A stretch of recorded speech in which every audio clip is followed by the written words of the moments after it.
I get asked quite a bit about the differences between a Klon style pedal and a Tube Screamer style pedal.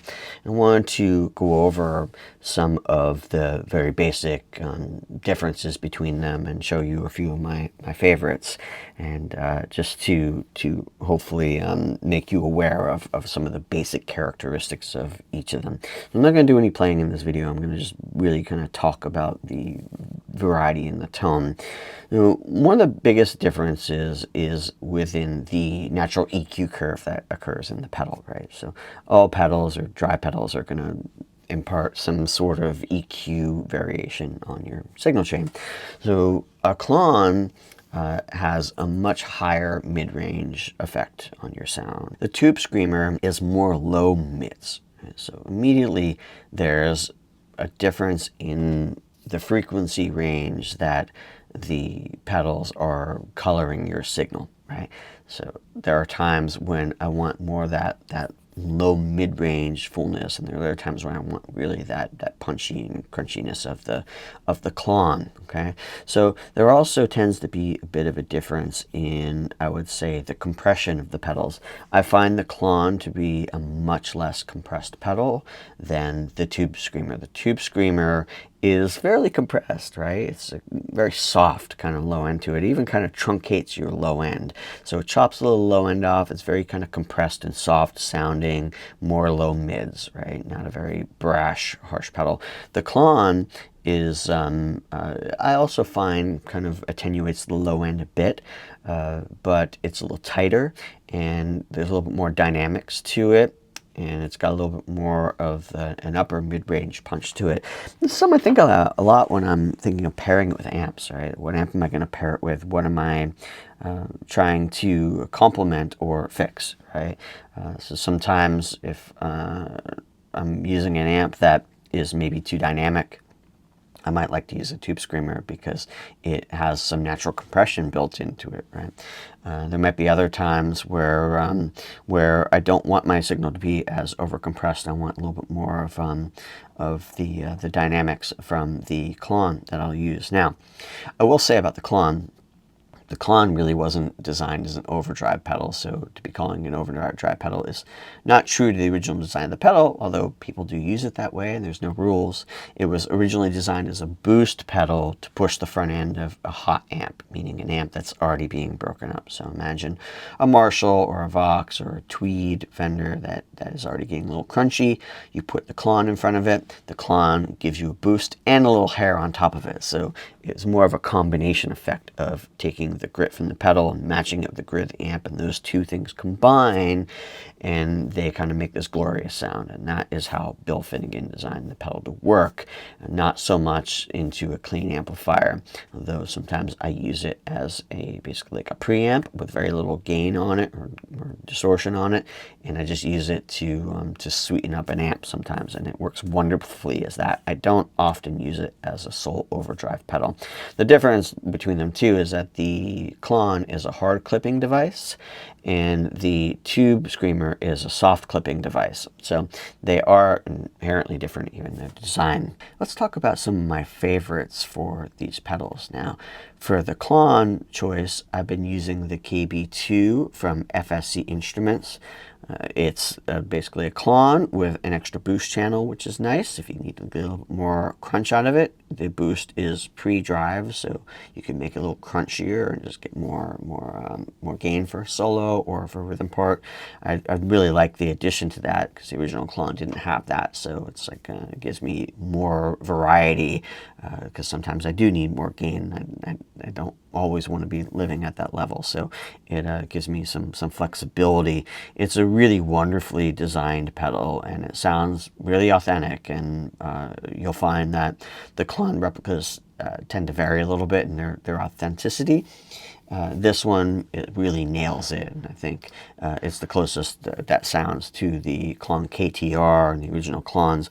I really like the Klon KTR a lot. This is also one of my favorite pedals. Sometimes I get nervous about taking it out. They sometimes jump in price. And right now, as this one reverb is $525, I've seen them go for $1,200. Bill seems to be going in and out of being able to manufacture them, probably having issues with getting parts, which has been a historical issue, unfortunately, for him, is sourcing parts and making sure that he can maintain the sound quality. But the KTR is made by Bill, and is a really wonderful sounding Klon. It's, he designed it, so he made it to sound great. These are my main two, but I feel like the most of the time these days I'm using the KB2 just because of replacement factor, right? When it comes to tube screamers, Maxon was actually the company that made the chip for Ibanez. And Ibanez released the tube screamer, the 808, the TS9, right? And that was actually manufactured, the chip was manufactured by Maxon, and they make the exact circuit, which is more accurate than the Ibanez version. This is the real deal, right? So either you get the Maxon 808, or this is like they call it the OD9, but it's like the TS9 circuit, right? The tube screamer TS9. And this is wonderful. It's got all the gooey lower mid-range character of the soft clipping of the original TS9, and it's fantastic. It's pretty fairly priced, right?